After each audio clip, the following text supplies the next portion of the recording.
The story is progressing fast, with Friday bringing new developments. Donald Trump tweeting this time about the riots, the protests going on in Minneapolis. But look at this. The tweet has been hidden, with Twitter saying it violates their rules about glorifying violence. If you want to read it, you have to tap view.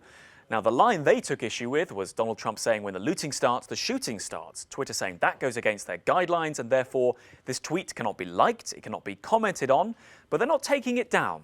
And they say that is because it's still in the public interest to see the comments from the president. But it's this application of labels to the president's tweet on, let's face it, what is his favorite social media site that really aggravated him and led to the signing of this extraordinary executive order. Let me bring you up a couple of examples, if I might, of the posts that really kicked this off. It was these two relating to a bit of a separate topic here, mail ballots. But look at this. Get the facts about mail-in ballots, Twitter added. Basically a fact-check label to the president's tweet. Now, at the time, Twitter said what they were doing here was allowing people to access verified information. President Trump took issue with this, saying Twitter was inserting itself into conversations, no longer acting neutrally. This is what he said when he signed that order. Today, I'm signing an executive order to protect and uphold the free speech and rights of the American people. Currently, social media giants like Twitter receive an unprecedented liability shield based on the theory that they're a neutral platform.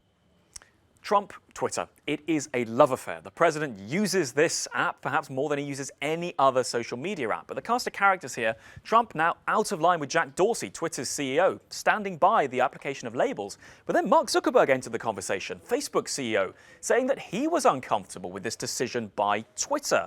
This was the Facebook line.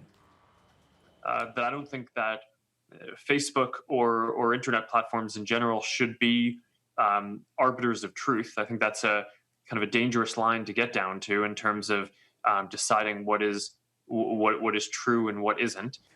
So is it just the president who's having these labels applied to him? Well, no. Twitter is applying manipulated media labels to other tweets, like this one here suggesting that the man in the red hat, the MAGA hat here, was responsible in some way for the death of the George Floyd, obviously, which has led to these protests. Twitter saying that is manipulated media. It's not just the president. But what the president has taken issue with is that these labels are being applied to political tweets, to political leaders. What he's going after in this executive order is an attempt to remove what is described as the liability shield. Basically, it means that Twitter and these kind of platforms aren't responsible for what users, what you and I post on their site. Newspapers are a bit different. That's a publisher. They're responsible for everything in their paper. Social media isn't.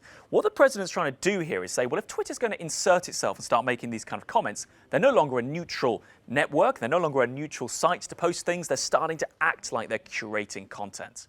Some people are saying that that could come back to bite the president, but all of this leads to that question, doesn't it? If the president is having such an issue with the way Twitter is conducting itself, why doesn't he just delete his Twitter account? Well, this is what he said. I would do that in a heartbeat. There's nothing I'd rather do than get rid of my whole Twitter account, but I put something out and the next day or the next hour or the next minute, everybody's reading about it. So I'm able to refute fake news, and that's very important. Now, the president is yet to respond to these latest developments, and there's this real argument now about whether this executive order is saber-rattling or whether the president is in fact intending to pursue this legally, and if there's any real basis for him to do so.